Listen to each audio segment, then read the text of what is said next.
If you were in the market for a car with a Porsche badge, but you didn't have unlimited money to spend, the Macan was always the best option for you. It wasn't the cheapest compact luxury SUV out there, but for a Porsche, it was relatively affordable. Now things are starting to change as the gas-powered Porsche Macan will soon be phased out. You can still order a gas-powered Macan in the United States, but very soon the only option that you will be able to get is this. This is the 2024 Porsche Macan EV. This is the second electric vehicle from Porsche after the Taycan, and I think that this one will be a much bigger hit in the United States because it is a crossover. It is essentially Porsche's most popular model, now done as an EV. Big thanks to Porsche Orlando for giving me a chance to film the 2024 Macan EV very early before most people have had a chance to drive it. Let's find out two things. One, can this be a proper Porsche just like the Taycan can? Can it be a really good EV? And let's add a third one. Is it actually good enough to replace the gas-powered Macan that has been Porsche's bestseller for a really long time? Let's dive in.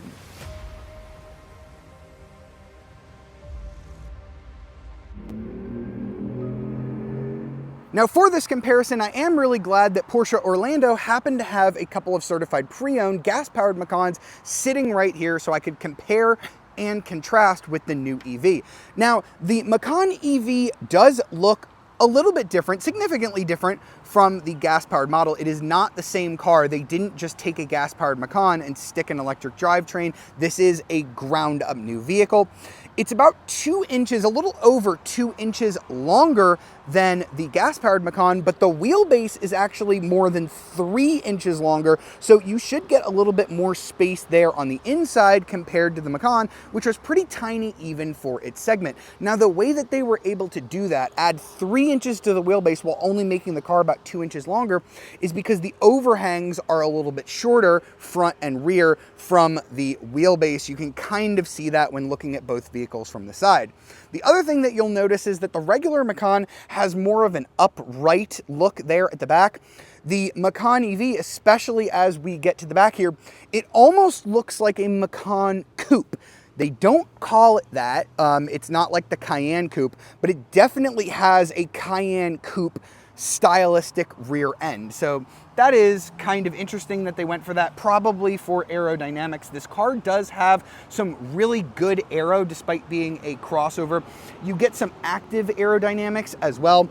You have some vents up here that open and close. They actually did a split headlight. This is something that a lot of automakers are switching to now. You can kind of see them on over there on a running model. So you have your upper running lights up here. Your main headlight is going to be down there. It kind of, from the top, like if I only showed you this part, it looks like a Taycan, and then when you see it all together, it looks a little bit taller than a Taycan. You have a couple of different wheel options, some of which are, I'm gonna go ahead and say it, very ugly, but Porsche knows that this kind of flat design is very good for aero. So this is an optional 21-inch wheel, but you can see there are other wheel options available. I think this one happens to look really cool. It kind of looks like an old British 70s car to me, like a Dolomite Sprint. I think that design looks much better than the ones that I have here on the car that I was driving. There are some really nice, I believe you can get some spider wheels on this as well. Those look great, but they are very expensive. This is nothing new for Porsche though. They have always done expensive wheels, so that is not something new here with the Macan. Now, just like the Taycan, you can actually get a charge port on both sides, one of which is going to have your DC fast charging, the other which is going to be AC only. So I do really like that. Depending on where you want to put it on your garage, you actually have options with which to charge it, which is nice. Now, as we've come to expect with Porsche, you are going to be able to option this interior however you want it. You can get a leather-free interior, but this one has real leather, nice red, really pops with the black exterior. I should also mention the windows here are pillarless, which is a nice touch. It gives it that kind of coupé styling as well. These are a really nice seat. This is a heated and ventilated massage seat. I believe this is the 14-way comfort seat. Feels really great. You can't get the massage on the 18-way adjustable seat, so if you want massage, you're gonna have to go ahead and get the 14-way, but I think it looks really nice. You can get the Porsche crest on here.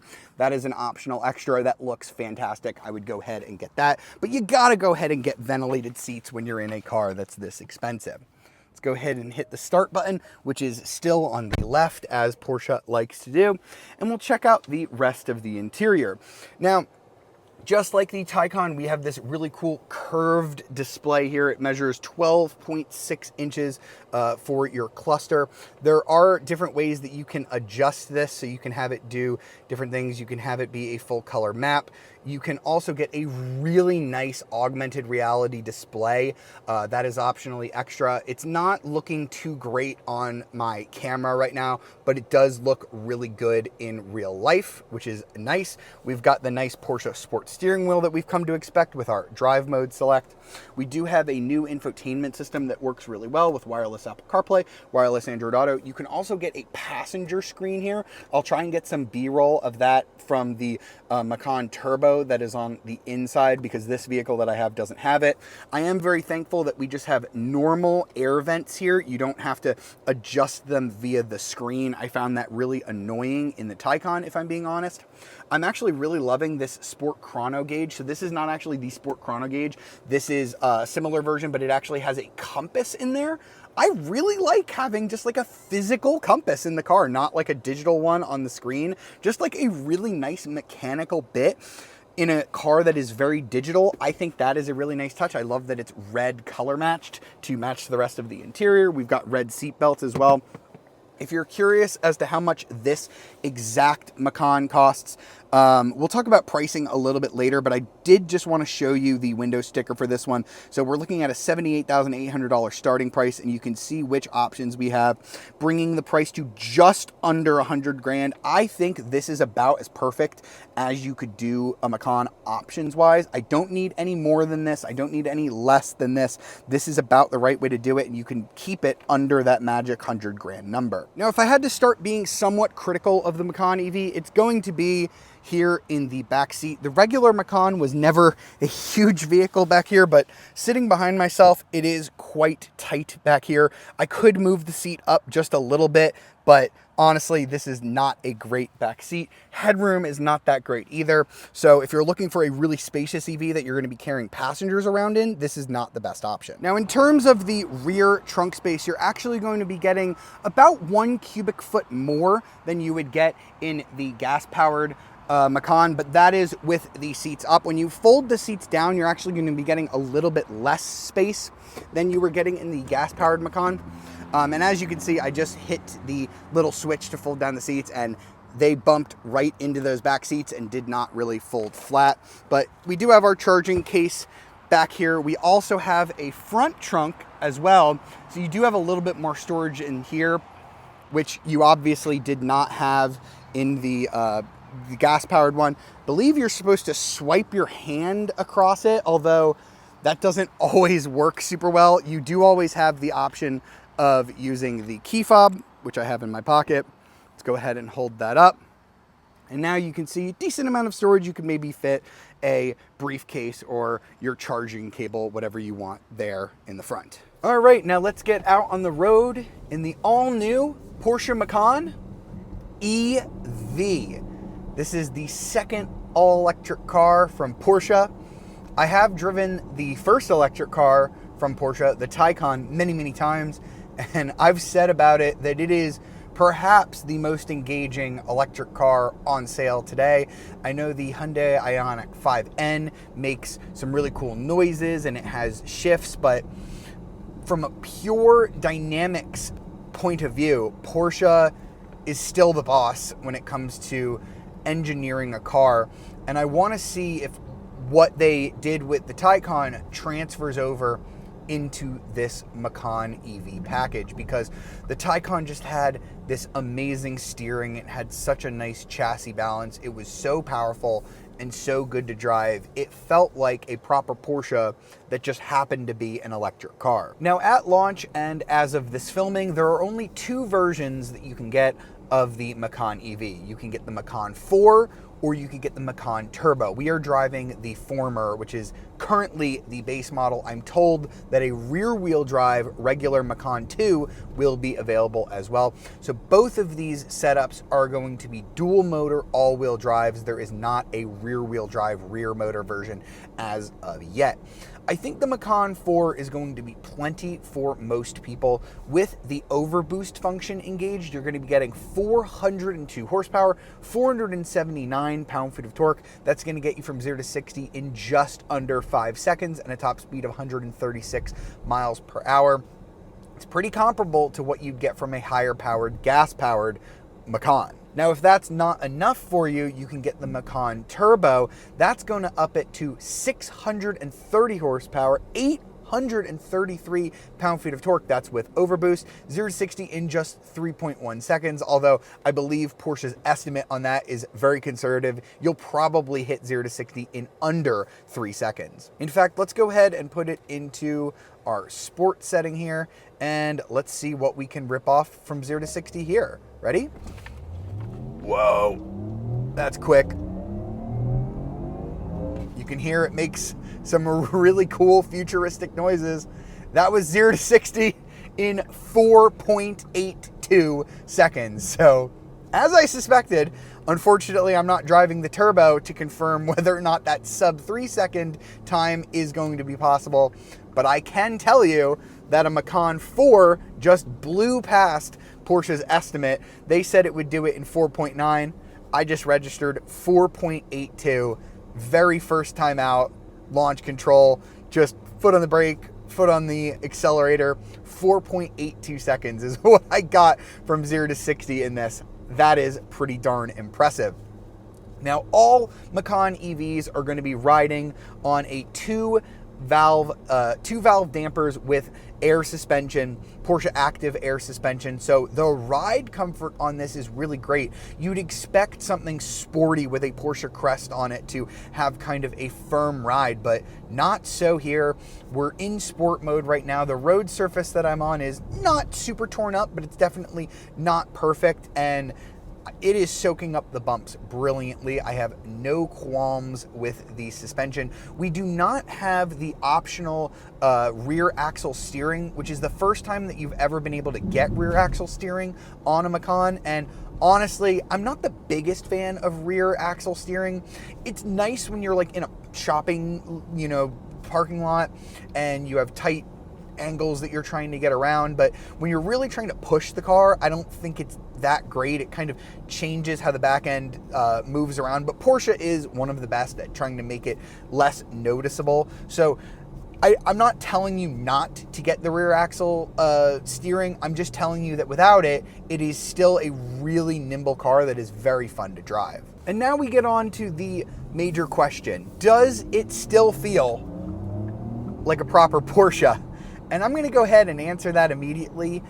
Absolutely. The steering is still fantastic. There's such a nice accuracy to it. The balance from that air suspension is frankly fantastic, and it's just really comfortable as well. Aside from the powertrain, which is now electric, this really does feel like I'm just driving a Macan. This is a small, agile vehicle. This is one of the best driving crossovers that you can buy, period, and it just happens to be electric. And now that we know that the Macan EV is still a great Porsche, we need to focus on the other half of the equation. Is it a good EV? Well, yes.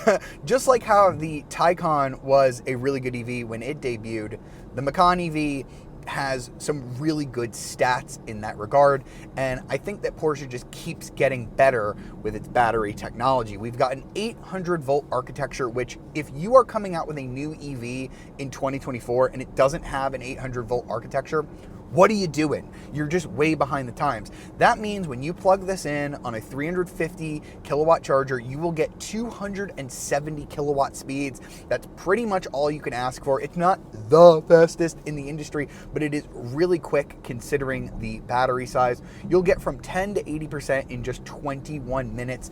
And if you don't have an 800 volt charging center and you only have a 400 volt, you'll still get 135 kilowatts, which is really not all that bad. In terms of range, this Macan 4 version is going to be getting just over 300 miles of range. You'll be getting 308 miles according to the EPA. Although, as we've seen with Porsche electric vehicles, the EPA estimates are not accurate. You should be able to beat them very easily unless you are just a terrible, terrible driver who's flooring it all the time. If you do get the Macan Turbo, that's going to be a little lower. It's rated at 288 miles, although honestly, based on what we've seen from Porsche in the past, I wouldn't be shocked if you could still somehow get the full 300 miles out of the Macan Turbo, even though it's not rated for it. I will say that if you are thinking about ticking the box for the Porsche Active Sport sound, I think you probably should. I think it adds a little bit of drama to the equation. When I hit the throttle here, I get some really cool futuristic noises. I can't imagine that I'd be having quite as much fun without the noise. It's definitely not on the level of the Hyundai Ioniq 5N, but it does make a really good noise. And I know Porsche's engineers, they're not ones to be silly. I really do hope that in the future, Porsche can find it in its funny bone to install sounds from its past into these EVs. Imagine you're driving an electric Porsche 911 and you can push a button on the screen and tell it, I want it to sound like a 997 GT3. I want it to sound like a 911R. I want it to sound like a 2.7 RS from the 70s. That sounds like amazing to me. And although this sound is pretty cool, I don't think it beats that. I got to do one more 0 to 60. This thing is just so fun. Ready? Woohoo! Oh yeah. Little slow at the beginning, and then it really, really just hooks up. Another 4.81 seconds to 60. Again, just beating the estimates. No problems at all. Man, Porsche is just so good at that.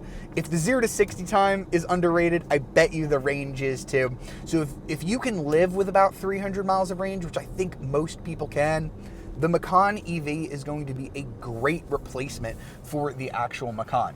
There's just one thing you're going to have to consider before you buy one, and that is the price. So let's get out and talk about it. All right, so that is going to wrap up our time with the 2024 Porsche Macan EV. Once again, big thanks to Porsche of Orlando for allowing me to film this car. I really hope you enjoyed the video. If you do come in Central Florida and you want to buy a Porsche, Porsche of Orlando is a great place to do it. Tell them that you saw the Car Buzz video and you wanted to buy a Porsche. Now back to the Macan pricing. So the Macan 4, it ain't cheap. It's $78,800 for the base, as we saw on that window sticker, and you could push it to well over 100 grand if you are going for a lot of options. Now the Macan Turbo is way more than that. It starts at 105,300. You can get it up to 130, probably almost 150 if you were to push every option. And here's the thing.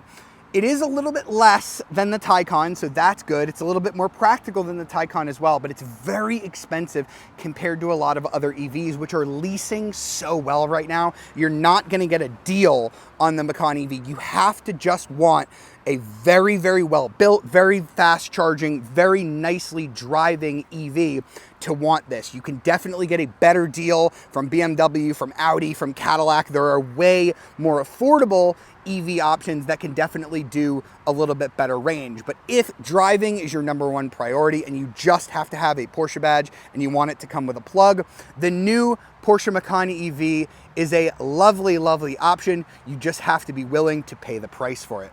I really hope you've enjoyed this video. Be sure to like, subscribe, and ring that notification bell to be alerted of our latest videos. I'll see you next time.